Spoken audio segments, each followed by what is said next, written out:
Hi guys and welcome to Whiskey Geek. I'm Ben and today I'm going to be warming up with some Ardbeg. So Ardbeg is one of the famous 3 distilleries on the southern coast of Islay, the distilleries that kind of set the tone for that peaty, rich character of Islay.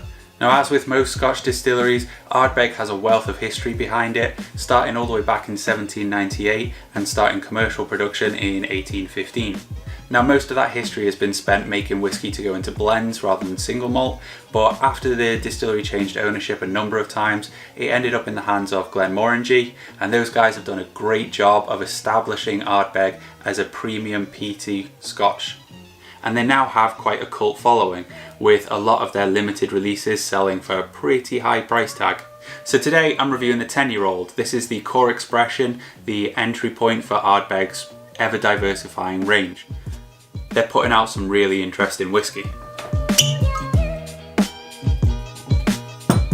So this is a 10-year-old non-chill filtered, bottled at 46%, and it's quite a pale whiskey. I've put it down as about a shade 3 or champagne. There's really quite a lot going on the nose. An earthy peat and a metallic note, a bit of maritime coastal air, smoked wood, cask char. There is a vanilla though, like a vanilla pod. It's kind of earthy, and a bit of citrus going along with the alcohol bite. It's a little bit solventy, like a lemon pledge cleaner, that kind of thing. But it's not really cloying, it's not prickly, it's just present.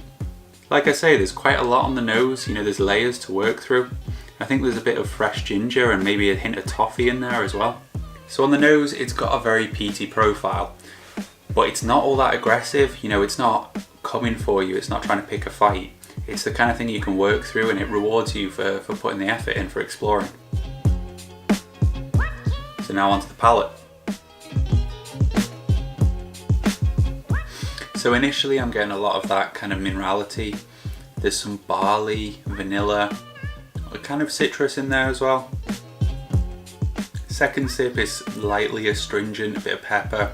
The minerality is kind of toned down a little bit, and there's more space for the vanilla to play.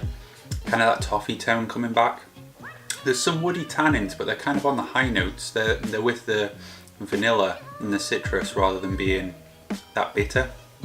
But they turn bitter. It starts off on the high notes and then kind of develops. That kind of minerality and solvent astringency are what push through onto the finish. And then there's like a wave of smoky char.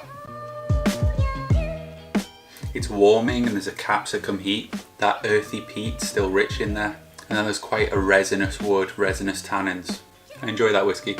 I didn't always. I got this bottle about a year ago as part of the Explorers pack. So it came with a mini of the Ugadal and the Corryvreckan. But it did take a little while to settle into. At first it was heavy on the minerality and the harshness, but as you kind of worked your way through the neck and got a few drams down, it started to open up and really disperse quite nicely.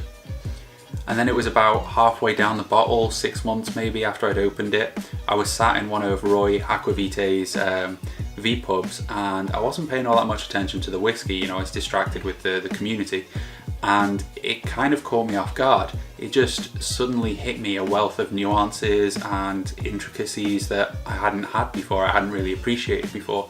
They just kind of appeared out of nowhere. That's where all of the citrus, the toffee, the woods, all of those kind of things started to kick off. And that's one of the really interesting things for me about whiskey. I don't know how much of it was my palate and my brain settling into the whiskey, and how much of it was the whiskey in the bottle characterizing, dispersing and opening up those flavors. It'd be really interesting to buy a second bottle and do a side-by-side tasting, see how that bottle develops, and maybe at the halfway mark see if it starts to open up, and when it's down here if it becomes comparable. Now, I've rated this one an 80 out of 100, which is a solid score for a core expression. It's a really quite enjoyable whiskey. But it's very easy to dismiss on the front end because of all of those kind of pungent, upfront, heavy tones. You've kind of got to work with it. It's very rewarding if you do, but you've got to get past the kind of sulphur and the minerality and look for what else it has to offer. Amongst the rest of my Islay whiskies, I've got a mini of the Corryvreckan and a full bottle of the Ugadal to pop open and try and get a review done before we go to Islay in March. So thanks for watching guys and joining me for another whiskey review. I hope you've enjoyed this video. If you have, please chuck a like and a comment below and subscribe for more whiskey antics. Cheers.